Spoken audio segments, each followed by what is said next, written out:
Good afternoon, everyone. Welcome back to the online school and welcome back to English. So today we are going to be looking at English literature. So we're going to be carrying on with our poetry and we're going to be looking at War Photographer by Carol Ann Duffy, which is one of my favourite poems in this collection, although I feel like I say that every time we do a power and conflict. But I think a really nice fab one to be looking at. So as usual, we'll do about 45 minutes teaching. I've got a couple of quizzes. I've got a quiz for you at the start, and then I've got something slightly different, not a quiz at the end, but it's a Mentimeter. Right, so 15 minutes for questions at the end. Pop them in the Q&A and the chat. I think what I'll probably do is what I did last time, where I'll just keep the chat open all the time in the corner of my screen, so I can ask you guys questions and pop them up and see them really easily, rather than flicking backwards and forwards. But if you've got any questions about the online school or just MyTutor generally, Bolly's going to be with us for the first bit and the last bit of the lesson. So if there's anything I can't answer, then she will answer for you guys. Anything English related, whether it's related to the topic that we're doing today or something we looked at in the past or something that you would like to see in upcoming sessions, then give me a shout and I'll do my best to answer all your questions. So if you guys don't know me, my name's Vicki. Did English language and linguistics and trained as an English teacher. And I'm coming up to my 400th lesson soon. I think beginning of next week I'll be hitting 400. So let's get cracking. So what I want you guys to get out today's session, so I want you to understand the messages that are being conveyed in War Photographer and being able to apply context effectively.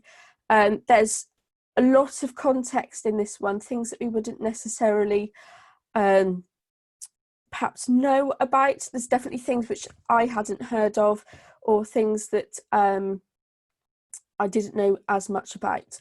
And to be honest with you, there's so many references that there's so much knowledge. You could spend ages just researching some of the things that Duffy mentions. So, Brainstorm to start off with, or should we go for Kahoot? Let's go for, well, would you guys like to do Kahoot at the start or at the end? It is completely unrelated to what we are doing today. Well, not unrelated. I'm going to test you on what you remember about the poetry that we've looked at so far. But nothing to do with War Photographer, I don't think. So shall we go start or end? Nobody's saying let's do it at the start. No one's saying we'll do it at the end. So let's do it at the end, I think, and get cracking with this. Right, so let's have a brainstorm then. So what are the potential issues faced by someone who experiences war? So think about both short-term and long-term effects. What might be a problem?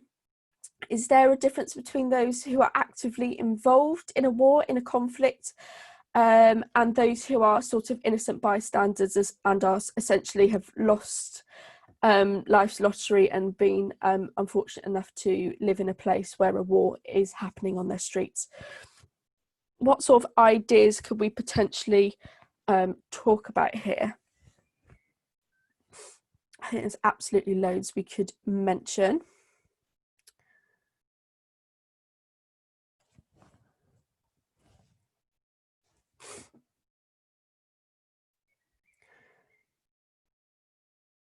Yeah, absolutely, Emma. So PTSD is probably the real big one there, isn't it? I haven't got that plugged in. I haven't got enough USB plugs these days. Right, so definitely. So the big one is probably PTSD, and that would be long term. So other things that we could potentially consider. So we could have loss of family members.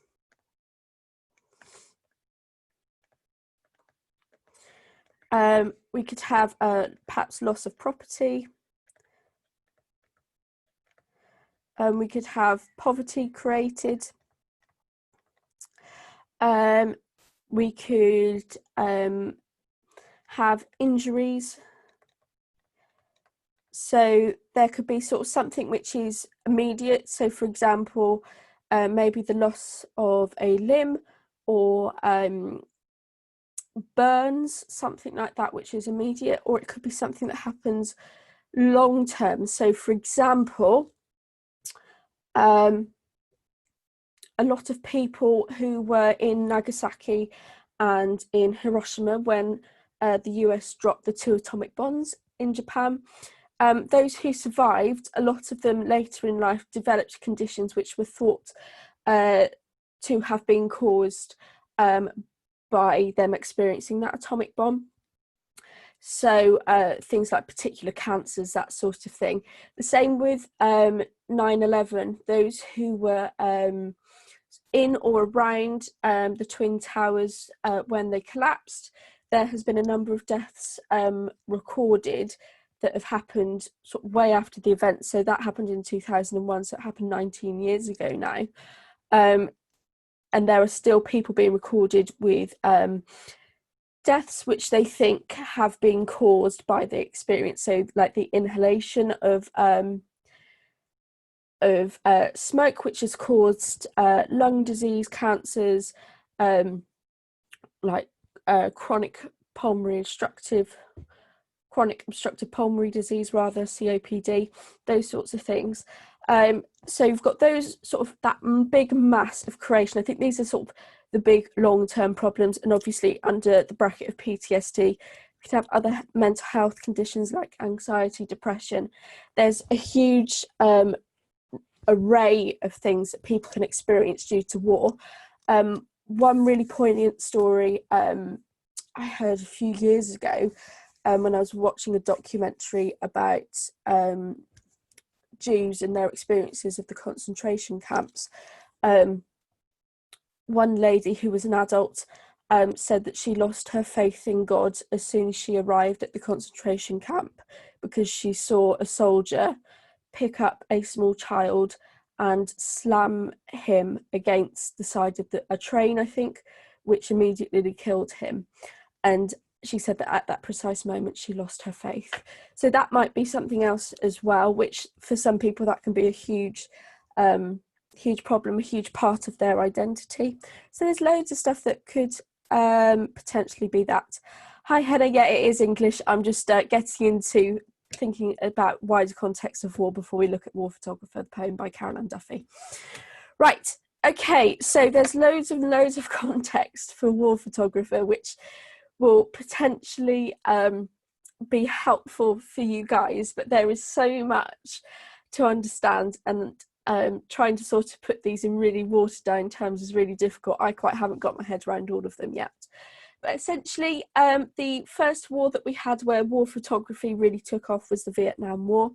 So I forgot to put the dates in, I think, but I think 1954 to 1973, maybe, somewhere around there. A really long war, really extensive.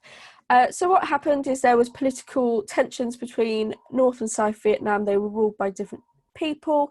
North Vietnam became a communist region. America was worried about the problems of North Vietnam becoming a communist country, and felt that if one became a communist country, the rest would become communist countries, and then the US would really lose out on business and sales, essentially. So America decided to go in to assist South Vietnam in protecting them against communism, and that led to the outbreak of a war, which went on for a very, very long time, as I said, and the numbers are really interesting. So for every one American that was killed, 10 Vietnamese people were killed, so 10-to-1 ratio. And eventually America withdrew, and I've put 21 years, so that would be ended in 75 then. So they withdrew rather sheepishly. They hadn't really got much out of the conflict despite it going on for such a long period of time. And there wasn't a winner in it. Essentially, there wasn't a huge amount of good that came out of it. But absolutely go off and read about Vietnam War. It's something that I never learned about at school, and to be honest with you, something which I know very little about. So perhaps a good one to go look up at the moment if you're trying to expand your world of knowledge. So I've picked out pictures from various wars. Now, I did this so long ago, I can't remember which war is which.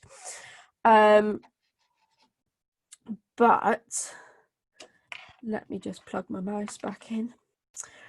There are 4. I've got a feeling this is definitely Vietnam. We're going to look at that picture in a bit more detail. I think this is World War One. No, that's World War Two, tell by the helmets, and I think that's World War One, and that is World War Two. So, what is happening in the pictures? How do they make you feel? Are you comfortable looking at them? Is it difficult to look at? Top left. Brilliant. Wow. I'm super impressed. So top left is World War Two. Yeah. Top right is Gallipoli in World War One. I was thinking that I couldn't quite work out the shapes of their hats. Bottom left is definitely Vietnam, and oh, that is World War One. I thought that was World War Two. I'll take your words on it, Max. I can't remember. It's such a long time since I put these photos together. I should have put the wars underneath them. I've got a terrible memory. Right. So, how do they make you feel? Do you feel comfortable looking at them? I'm not sure how I feel about them personally. They're obviously difficult to look at, particularly the one of Vietnam. For me, I think probably the easiest one would be the top left to look at, just because it's you haven't got combat going on, whereas there's a load of combat, and here obviously you've just got a load of children running. So I think they're all difficult to look at, but is it a good idea that we have photographs of war? Is it moral to send people out to take pictures of war and then sell papers on the back of those pictures? So I don't think there's a right answer for it. I think it's a really tricky one to answer. Right. So this is the sort of one massive picture that sort of came out of the conflict of Vietnam. So this was taken by Nick Ut after a napalm attack.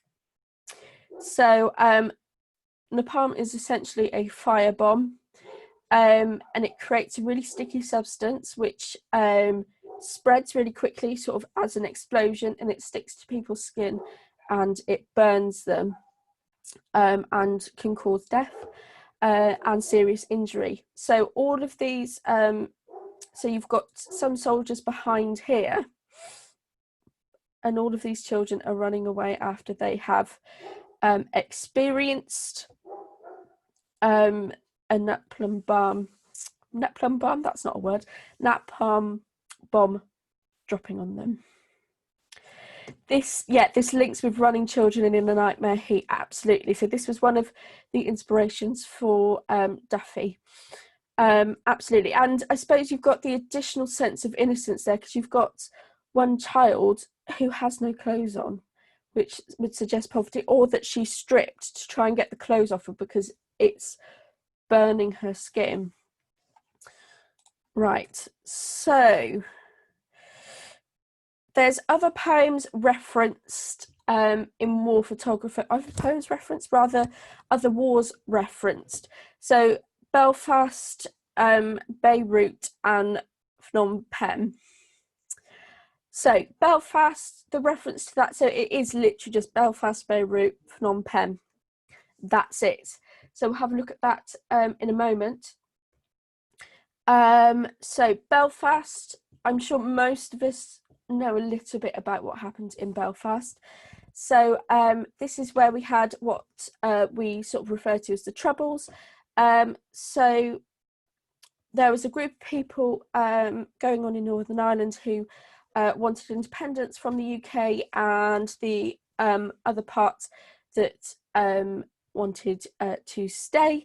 And there was tensions to do with religion. There's a lot of issues with Catholicism and Protestantism, or Church of England Christianity, amongst other things. This sort of involved IRA, and it went on for quite an expansive period of time, and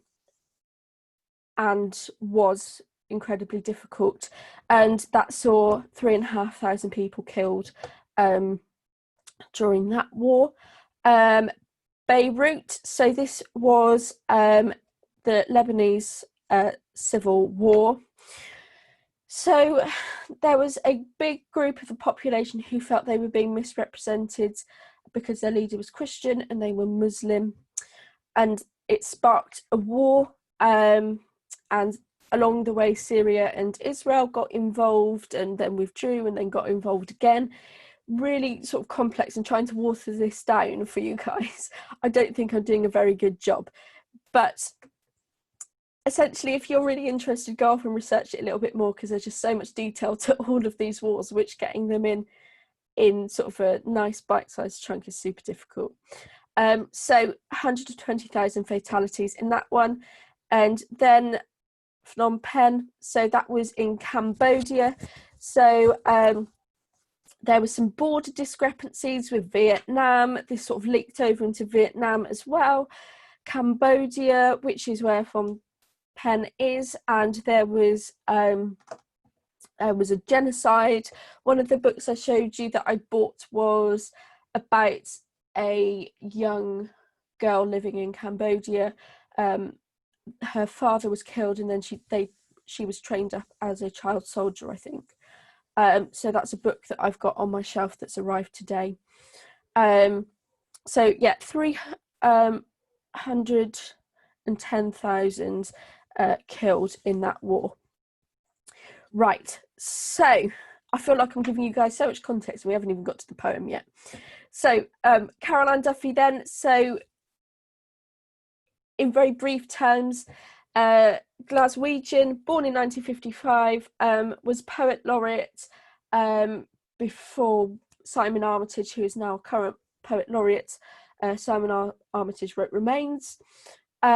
She generally uses her poems to talk about historical events, mythical females, or to use to give silent voices a platform. She quite often tackles the patriarchy. She's a very clear feminist, uses dramatic monologues quite a lot, and there's links to sense of identity. The one important thing that is mentioned in here, which I haven't put on here, is that she was brought up Catholic, which is also reflected in the poem. Right, okay, let's have a crack at the poem then. So our key question for today is, how does the writer convey a sense of loss and grief in the poem? So here is the poem. I think this poem is really neat and is probably one of my favourites because it's so rich. Right, okay, so let us get cracking on annotations. So, in his dark room, he is finally alone. So he is referring to the war photographer, with spools of suffering set in ordered rows. So what I'm going to do today is I'm going to sort of analyse in a load of detail. What I'll quickly show you is sort of how I actually organise it on the page itself. When I say organise, it looks like an absolute mess, but that's the sort of thing that my poems look like when I've done it in a lot of detail and I've done it well. So I suppose what I'm trying to say is that if your pages look like that, that's completely normal. And what I tend to do, and what is a nice thing I think that you could potentially do with your poems, is on your first annotation write in one colour pen, and then when you go back to it and you do some revision, you'll probably find stuff which is you haven't found before, so then write in a different colour pen. So this is what I did for my Charge of the Light Brigade. So I've taught this loads of times, and each time I've always find something new. So so you can see that I've returned to this 3 times, so I've got some black, blue and pink on there. So I think it's nice to see the different things that you were thinking at different times as well. But that's just sort of how I work, and it's completely up to you what you write. Same with Storm on the Island. Storm on the Island is a right mess. So definitely don't worry about it too much. So I've lost my page. War photographer. Right. So absolutely, Emma. So we've got a rhyming scheme, a semi-regular rhyming scheme. So again, I think if you're going to talk about rhyming schemes, I would write letters next to them and do it in a different colour pen, which is what I started to do on here and then got distracted and found something else. So try not to get distracted like I do. So we've got A, B, B, C, D, D, and it's the same throughout. So we have these rhyming couplets here, and then we have these odd lines. So we do have a rhyming scheme. It's semi-structured, and I'm going to tell you why I think that is in my analysis, because I've written it up for you guys today rather than me typing away, so we can do as much annotations as we possibly can. Right, so with spools of suffering set in ordered rows. So example of sibilants. So sibilants being alliteration of the s or sh sound, and then ordered rows here. I think ordered rows is a metaphor for the army. So regimented, a real sense of order. The only light is red and softly glows. So red, obviously in dark rooms you have red light, but I think we could also make an argument for symbolism for red being associated with danger. All flesh is grass is a biblical reference. Yeah, absolutely. Right, so as though this were a church and he a priest preparing to intone a mass. Right, so mass is the giveaway here of the denomination. So generally, C of E churches don't have masses, or they're not the same as Catholic masses. You do get sort of services like midnight mass and oh my goodness, I can't think of any others, but there are sort of the occasional mass, and there's a lot of composers who write masses. So when I was singing with a cathedral, I think we did birds mass. You get different masses for different occasions. You get requiem masses, so for when someone dies. So Fauré and Mozart's requiems are probably the most famous ones out there. And I think Britain did a war requiem as well. So really good stuff out there, and they're really fun to sing. Right, so we've got this reference to Catholicism, and we've got church, priest and mass. So we've got a semantic field going on. And then we've got Belfast, Beirut, Phnom Penh, all flesh is grass. So we know what that reference is because we've just been through it. And then we've got what we call minor sentences. So just to recap on what minor sentences are. So minor sentence is a word that grammatically doesn't make sense. So for example, these just have a noun. So you need, at a bare minimum in English, to have a noun and a verb to have a complete sentence. Depending on the verb, you might need an object. So for example, I read a book, so you need book there as the object. Then things get a little bit tricky with other verbs like gave. So for that you need a direct object and an indirect object. So for example, I gave a present is the direct object to Mary. Mary is the indirect object. So it's a little tricksy. It depends on the verb you use, but if you've just got a one word phrase, it will be one word sentence, it will be a minor sentence. And then we've got all flesh is grass, which is a religious quotation. I'm not sure whether I've written down where that one has come from. Don't think I have. Right. So the phrase all flesh is grass could be an allusion to how many died. Yeah, that's really nice. Definitely. Oh, thank you, Emma. So Isaiah,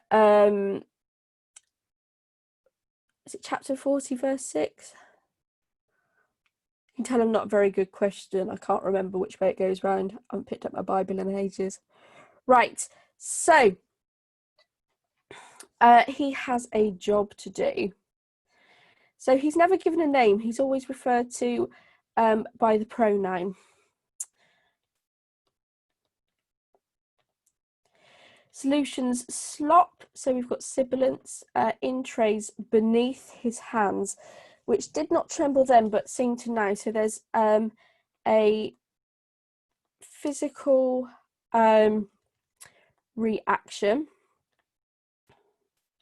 You're right, Emma, in saying that this is a short sentence.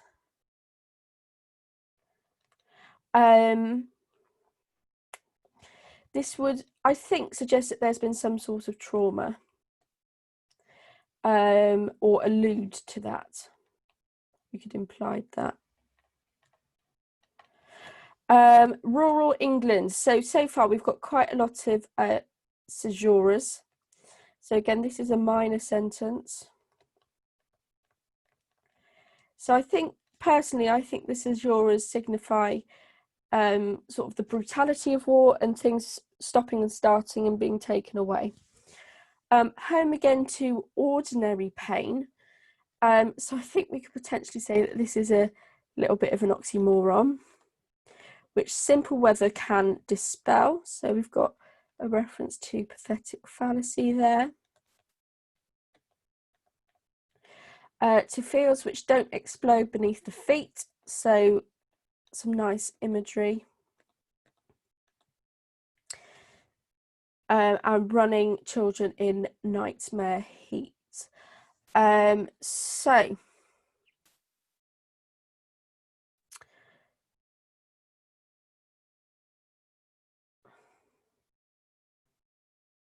yeah, you're absolutely right, Emma. So running children in nightmare heat. So I'd say that's probably just imagery as well. Right. Negative view of our society contrasting to a war zone and it being ordinary pain. Yes, so there's the expectation sort of ordinary pain that you would get throughout a lifetime, which is unavoidable. So losing family members, people passing on, relationships, and breaking up and getting together, and I suppose sort of the things that come along, the challenges and issues that come along with parenting, and those sort of things which is pretty much unavoidable, compared to, you know, wondering whether your house is going to be attacked by a bomb tomorrow. So yeah, absolutely. Something is happening. So we've got more caesuras going on. A stranger's features faintly, so alliteration, start to twist before his eyes. So I would say that's a metaphor for the suffering. And then again, we've got a half-formed ghost. So it's a sense that he's taken a picture of somebody whilst he was actually dying. He remembers the cries of the man's wife. So we've got some sort of sensory description here. How he sought approval without words to do what someone must, and how the blood stained in foreign dust. So we've got another sort of metaphor here. I suppose the idea that the loss of life and the loss of blood will be forgotten and will just sort of inter back into the ground. Right. Have I missed anything? I suppose there's probably an ethical question here, isn't there?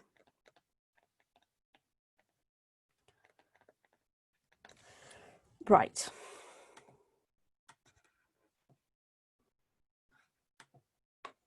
I don't want select, I want pen. Right.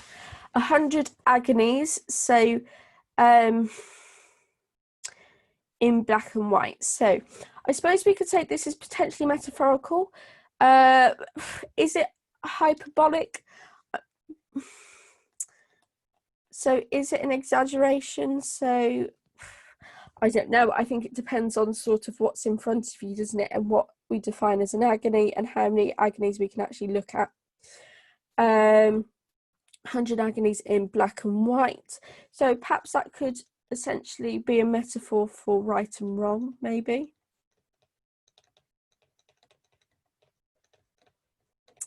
From which is, that should say his editor. That hasn't helped at all, has it? His editor will pick 5 or 6 for Sunday's supplement. So again, we've got a caesura here, which sort of I think brings us crashing back to earth. And I suppose a sense of a lack of understanding.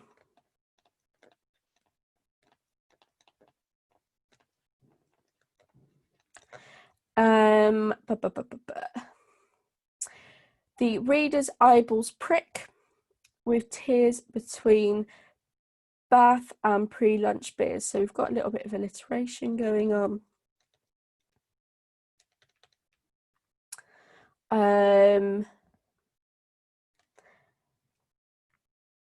From airplanes he stares impassively at where he earns a living and they do not care. So again, there's this sort of sense of numbness. Yeah, haunting memory. And I suppose thinking, is this actually worth it? Do we actually need this?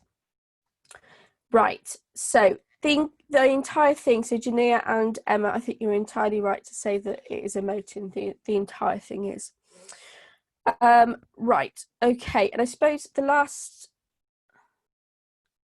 yeah, accusative, that we shouldn't be enjoying our lives when others are suffering. So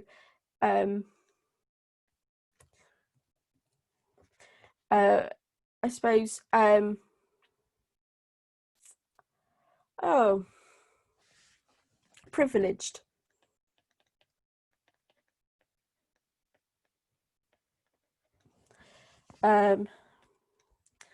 Definitely. Right.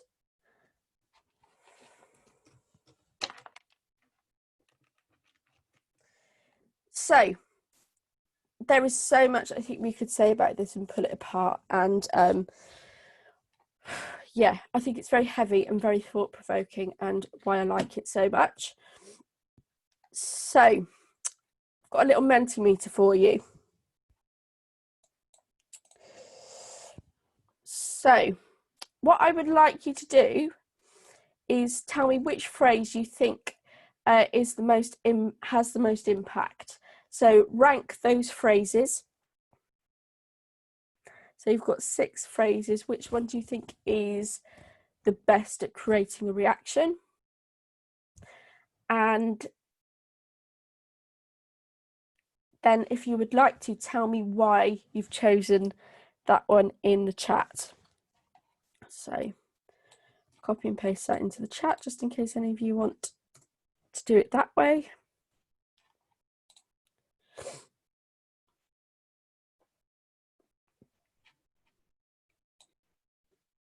Oh. Yeah, sorry. There you go. Should be open now.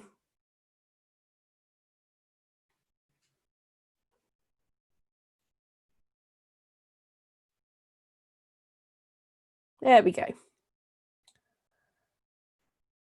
Cool.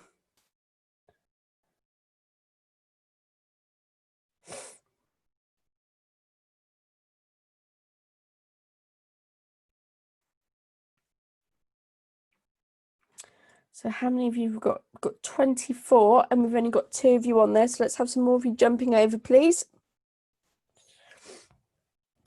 And whilst you guys are doing that, I will quickly run through good comparison poems, because that's what you need to be doing with these poems.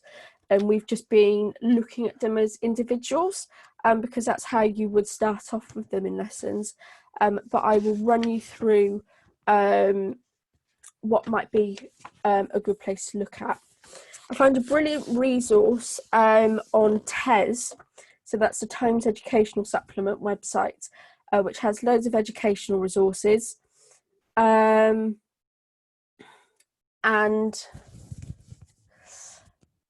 if you type in something like parent conflict comparison table, it's really great. It's got all the poems in loads of different categories, and it's got a cross in each of the boxes for where they line up, and then you can see which ones go nicely together. It's a nice visual.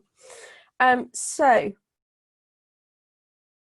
first, because it has the biggest bar, right, I'd like some actual analysis, please, rather than because it is essentially. Let's have some more of you popping over. I'd like to see, it's completely anonymous, so I won't know what you guys are looking at. So what have we got? So Kamikaze, so that is all about Japanese suicide fighter pilots, written by Beatrice Garland. That one would be quite a nice one. Remains by Simon Armitage. Bayonet Charge by Tes Hughes. Exposure by Wilfred Owen. The Charge of the Light Brigade by Alfred Lord Tennyson. So basically any of the ones that actually depict war in quite a graphic way.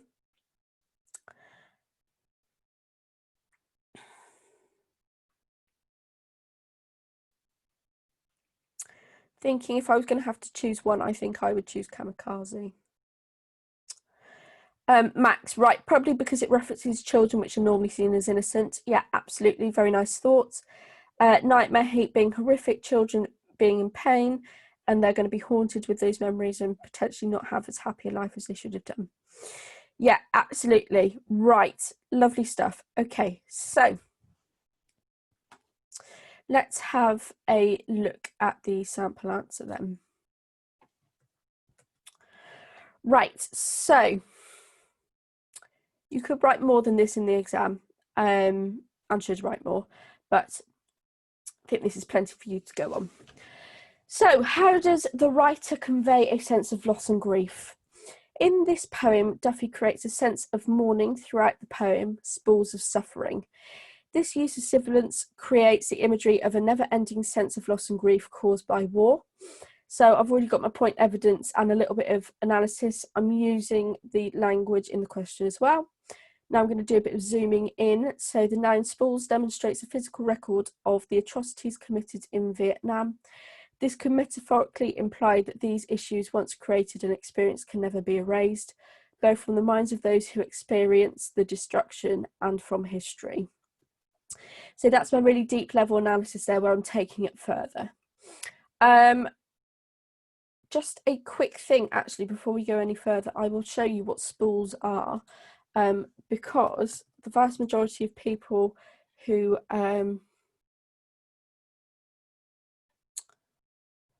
read this question read this poem don't know what spools are. So these are what spools are. So the collection of negatives compactly. So that's what a spool is. I don't know why suddenly my computer's decided to use Yahoo. Right, the poet is able to convey the guilt and suffering felt by the subject of the poem, which did not tremble though seen to now when referencing his hands. This physical reaction to the recalling of traumatic events appears to deeply affect the photographer. This could be because he is questioning the morality of being a war photographer, or because he is suffering emotionally, perhaps from PTSD, because he has witnessed the evil in humanity. So again, giving some alternative interpretations, and that's what really gets you the high marks. Duffy uses a semi-irregular rhyming scheme in her poem, where lines 2 and 3 and 5 and 6 of each stanza rhyme, and then I've given an example there, glows and rose. What I would say is, if you can comment on form and structure, do, because it's the most challenging one and it's the one that people tend to avoid because it's a little bit more difficult. There isn't a hierarchy for if you write by form and structure rather than language devices, you will get more marks. But if you show more of a variation in the sources of things you were talking about, that will get you more marks. And if we've got time, we'll have a quick look at the mark scheme so I can describe that to you in a bit more detail. Right. She may have chosen to do this because it provides a rough structure which demonstrates the inevitability of the products of war, e.g. death and destruction, but those lines 1 and 2, could represent the fear of the unknown and uncertainty that comes with the spontaneity of war felt by most innocent bystanders who happen to be in the wrong place at the wrong time. Included in this poem is a reference to Christianity, specifically Catholicism, priests preparing to intone a mass. This is a reflection of Duffy's upbringing in which she was brought up a Catholic. So again, if you can get anything which links to the poet's life, that is really brilliant as well. Here Duffy uses a reflection to show the most sombre services carried out by those in the church, a funeral. Although this is used purely as a simile, a way to compare the actions of the photographer, one could pose the question as to how someone would be able to believe in God after witnessing the worst of people, which again links back to that story I told you right at the start. Throughout War Photographer, Duffy uses a series of imagery which creates uncomfortable thoughts and feelings in the reader, a half-formed ghost. By doing so, Duffy forces the reader to face the realities of war, realities of the world, giving a voice to those who cannot speak. Again, reflecting on why Duffy writes. So right at the start, I told you that she gives voices to people in history who didn't have one. It could be argued that her allegorical message, so that's political message, could be to confront the evils of the world and put a stop to such terrors, rather than being impassive. The metaphor, half-formed ghost, not only informs the reader of the miserable death a man has faced, but also the psychological turmoil and weight that the photographer must hold due to witnessing the death of a man. It also leads the reader to question the photographer's actions. Why wasn't he helping the dying man instead of taking a picture? So, I think I've crammed loads and loads in there and talked about a variety of things. So I've talked about the effects of war, the effects of war on those who are disassociated from it, who aren't directly affected by it, and what Duffy might be trying to do by bothering to write about this, because she had really no connection to the Vietnam War. So again, similar to Beatrice Garland and Kamikaze, and why I think it's a really nice match is because Beatrice Garland also gives a voice to somebody who wouldn't have one. So the survival of a suicide kamikaze bomber. So I think those two go together so nicely, and the reason for why they've been written I think works really nicely and works well together. You could compare the Christianity in this poem and compared to the cultural beliefs of the Japanese and what is acceptable in society. So Kamikaze talks about the family rejecting the man after he returns from the war because he should have died, and he should have died honourably, and he didn't, and he comes back and is rejected.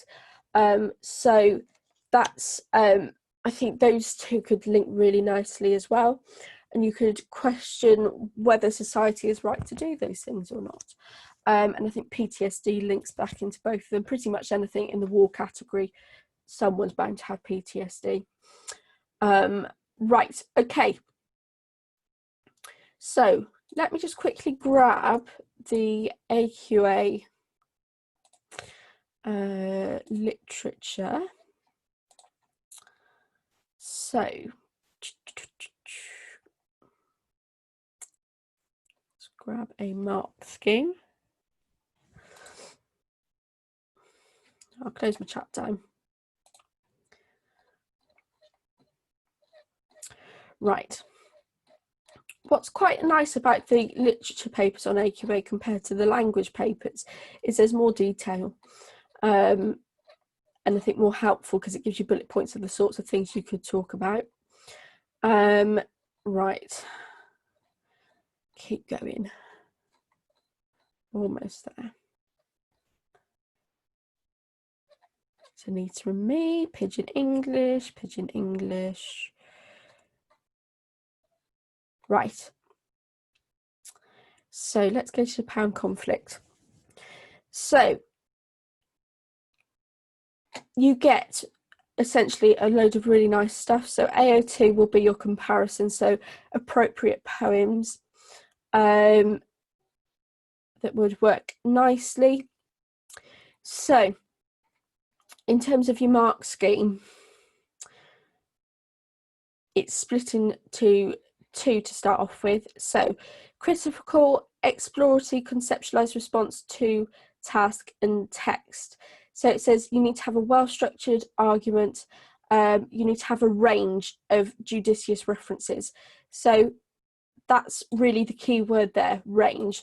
You can talk about language devices, absolutely go and do it because that's one of the richest areas, but thinking about attitudes of the reader, attitudes of the writer, context, and looking at form and structure and what we can imply and assume from that is where you get that range from. So don't limit yourself to just language devices because you will limit your marks essentially.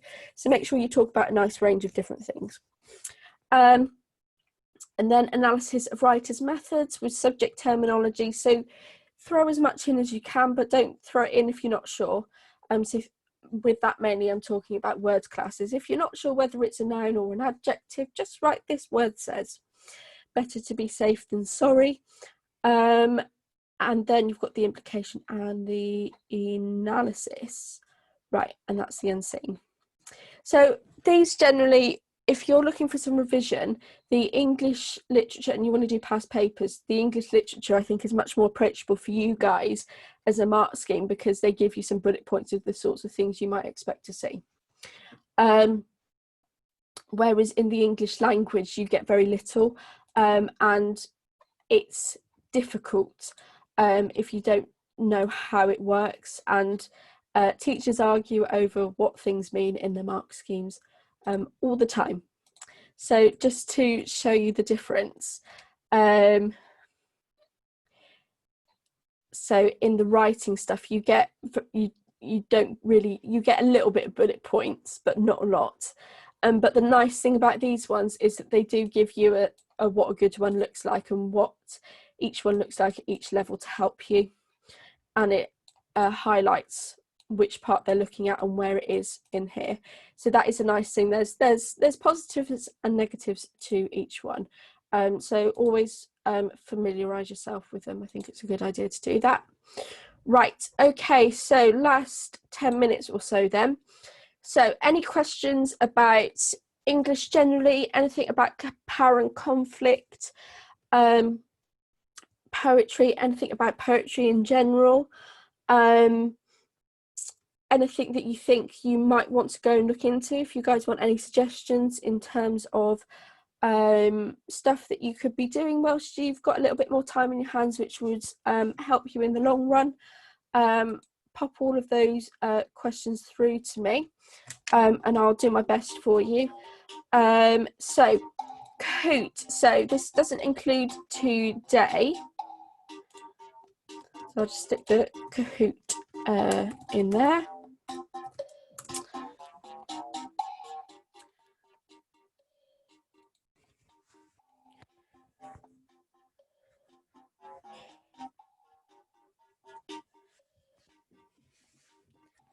So I think there's 2 questions on each poem that we've looked at that is on the bundle.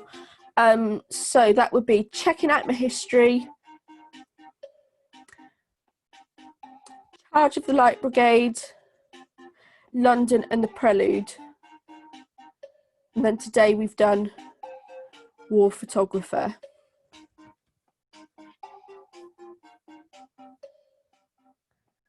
It's a shame that we haven't got quite as much interactivity as normal considering the amount of peeps that we've got on. So just wait for a few more of you to jump on. Just put something completely anonymous, I really don't mind. It's just nice to have a few of you having a go.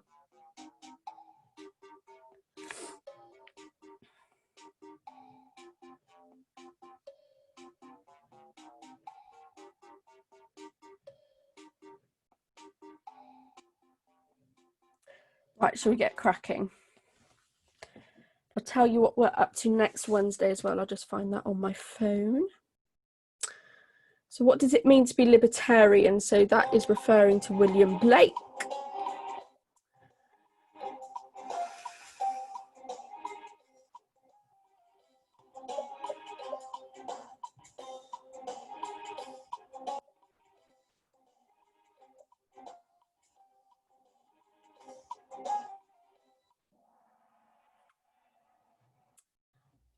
Oh, right. Okay. Yes. So I made it slightly tricky. So people should be able to do what they want within reason. So what that means is that to be libertarian, we should essentially have a police force to govern and punish for serious crimes, but generally we should be able to go about our business doing whatever we want. But he does recognise that there needs to be a certain amount of control, and that's what libertarianism means, really. Which one of the below was an issue in London during William Blake's lifetime?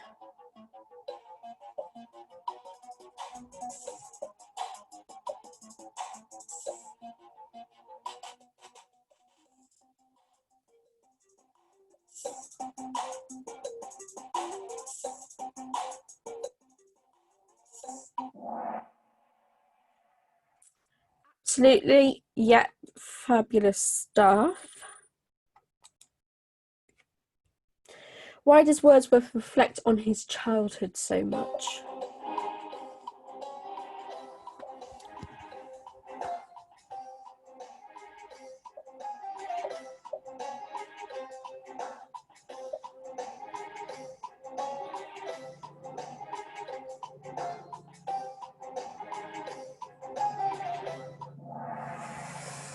Oh, right.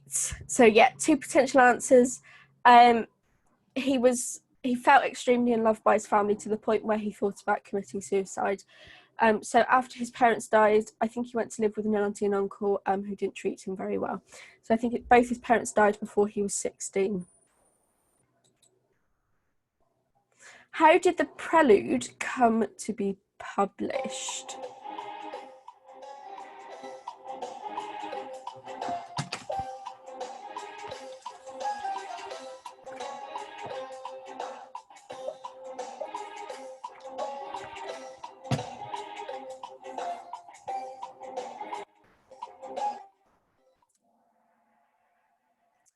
Yeah, posthumously. So it was published after his death by his wife. And she was the one who named it. What inspired Lord Tennyson to write The Charge of the Light Brigade?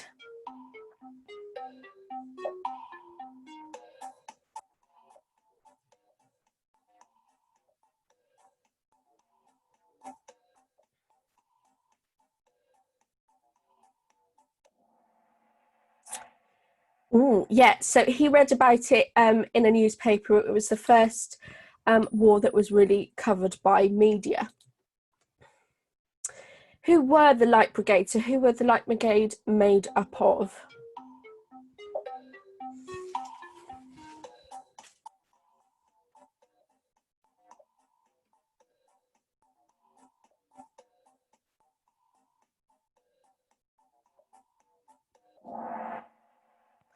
Interesting, right. So they were middle upper class men who bought their own equipment. So they bought their own horses, they bought their uniforms, and they didn't really do much because they weren't particularly well thought of, because they weren't in as much action, because they were protected, because they were from a slightly different class. And then that charge all blew up and changed things dramatically. Why does John Agard feel cheated by the education system?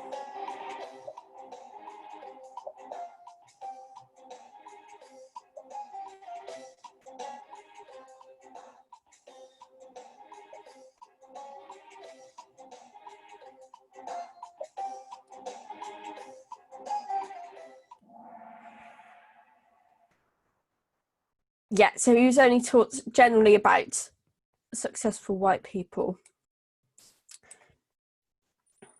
and that's the issue that he conveys in checking out my history. Why is John Agard's heritage so important to his poetry?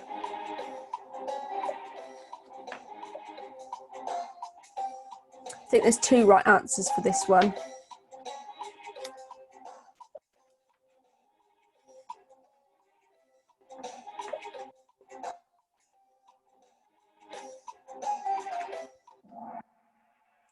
Yeah, so he wants to talk about his ancestry because he feels, and quite rightly so, that there is a misrepresentation and we don't know enough about people from heritages who aren't white.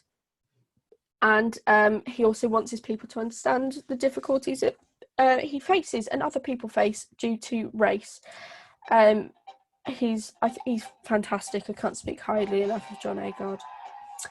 Persian Gang at 3, lovely. Emma at 2, well done. And who have we got at top? BG, well done. Right, so super hard quiz, a bit of a revision just to see how much you guys remembered. They were tricky questions, so I'm still pleased with what you've got, so don't worry about those. Right, so any questions then in the last few minutes, anything at all, or perhaps if there's anything that you want me to discuss next time, which I could potentially plan for. So next Wednesday I'm going to be doing a creative writing 101, so giving you a load of tips, tricks for things you can be doing. I can't remember whether we're just looking at one specific type of creative writing. We're not, so I might split that session into 2, so one about fiction and one about non-fiction, talking you through the format of the exam, that sort of thing. If there's anything that you would like me to recommend to you, which isn't necessarily books, so if there's perhaps poetry or revision guides or particular websites or anything along those lines, shout now and I will remember and prep that for next week. But as far as I can see, there aren't any questions and we haven't had that much interactivity today. I'll just double check, but I don't think there's been anything on a MyTutor front today.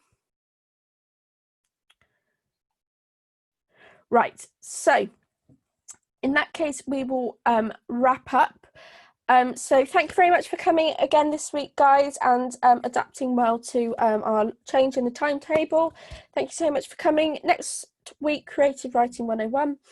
And then in the meantime, if you guys want to check out individual tutoring for something personalised, then you can have a quick browse on our website. Quick question. Would you recommend to complete the unseen poetry first in the exam or the other question? I think it is completely up to you, Emma. Work out a time management plan and work out how much time you're going to spend on each one and stick to it. You can answer them in any order, so I would just work through the booklet personally myself, but I do have students who tackle the questions that they perhaps don't get to at the end, so more so with the language where you go 4, 8, 8, 16 and then 40. So some students who run out of time say we'll start at the back because that's where the most marks are and work backwards. But completely up to you. It's whatever you'd like to do. There isn't a right or a wrong way. It's just whatever suits you. Bola, was there anything you wanted to add before we finish off? Nothing from me. Thanks, Vicky. Fab. Right. Thank you so much, guys, for coming today. I will see you all next week and have a lovely week and weekend. Bye.